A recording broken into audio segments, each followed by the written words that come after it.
Chers frères et sœurs, bonjour à tous, soyez le bienvenu à cette prière du matin et avec beaucoup de joie nous commençons notre journée en demandant l'intercession de la Vierge Marie et aujourd'hui le 22 octobre nous fêtons aussi Jean-Paul II, donc nous allons demander tout précieusement cette intercession de Jean-Paul II que moi en fait je ne me sens pas de faire un résumé de sa vie parce que vous le connaissez bien. Vous connaissez les grands faits de Jean-Paul II, ce pape des jeunes, ce pape de famille, ce pape de l'Eucharistie. Donc demandons que Jean-Paul II puisse intercéder pour nous dans notre chemin aussi vers le ciel. Au nom du Père, du Fils et du Saint-Esprit, je vous salue Marie, pleine de grâce. Le Seigneur est avec vous. Vous êtes bénie entre toutes les femmes et Jésus, le fruit de vos entrailles, est béni. Sainte Marie, Mère de Dieu, priez pour nous pauvres pécheurs, maintenant et à l'heure de notre mort. Amen. Au nom du Père, du Fils et du Saint-Esprit, Notre-Dame de la Salette, priez pour nous. Nous allons méditer l'évangile de Saint Luc, chapitre 12, versets 54 au 59. En ce temps-là, Jésus disait aux foules, « Quand vous voyez un nuage monter au couchant, vous dites aussitôt qu'il va pleuvoir, et c'est ce qui arrive.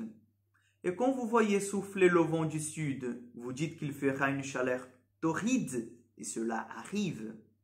Hypocrite, vous savez interpréter l'aspect de la terre et du ciel, mais ce moment-ci, pourquoi ne savez-vous pas l'interpréter? Et pourquoi aussi ne jugez-vous pas par vous-même ce qui est juste? Ainsi, quand tu vas avec ton adversaire devant le magistrat, pendant que tu es en chemin, mets tout en œuvre pour t'arranger avec lui, afin d'éviter qu'il ne te traîne devant le juge, que le juge ne te livre à la l'huissier, et que l'huissier ne te jette pas en prison. Je te le dis, tu n'en sortiras pas avant d'avoir payé jusqu'au dernier centime. Acclamons la parole de Dieu.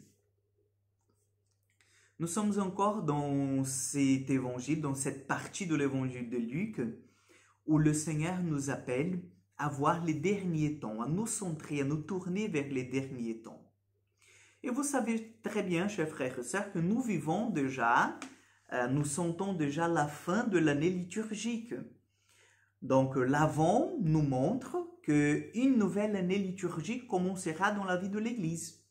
Donc nous méditons beaucoup sur l'avènement de Jésus, la deuxième venue de Jésus, et nous préparons comme Église à vivre cette solennité, c'est la solennité du Christ roi.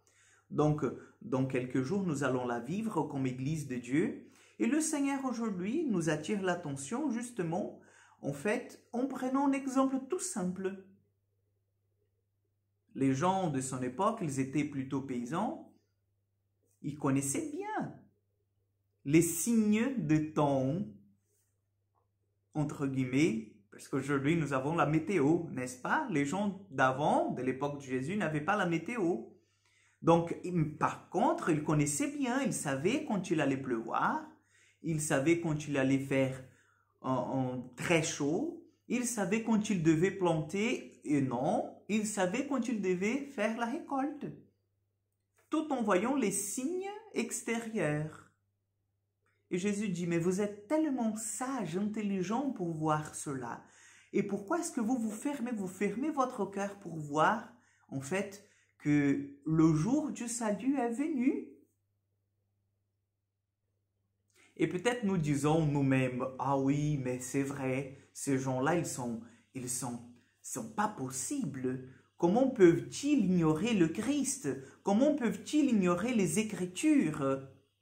Alors, nous, aujourd'hui, le Seigneur, il nous met cet évangile aussi devant nous et il nous dit, mais vous avez une connaissance technologique, vous avez à allumer votre télé pour savoir si demain ou dans 15 jours il va y avoir de la pluie ou pas. Vous savez chercher la prière du matin du Père César sur YouTube. Vous savez en fait entrer dans les sites de recettes pour faire la bonne cuisine. Vous savez faire ceci, cela. Et vous ne respectez pas la loi. et vous ne savez pas en fait chercher les bonnes choses pour vous. Le Seigneur, il nous met cet évangile pour que nous puissions aussi pour que nous puissions faire cet examen de conscience, que nous aussi, peut-être, nous sommes comme ce gens-là. Nous sommes ouverts au monde et fermés au salut de Dieu. Nous sommes ouverts aux choses extérieures et nous sommes fermés à la réalité intérieure que c'est la vie de Dieu en nous. Donc, demandons aujourd'hui que le Seigneur nous ouvre encore une fois cette grande richesse que c'est notre vie intérieure, sa présence dans notre âme. Le Seigneur soit avec vous. Que Dieu Tout-Puissant vous bénisse et vous garde, le Père, le Fils et le Saint-Esprit. Amen. Que Dieu vous accompagne et à demain pour encore une prière du matin.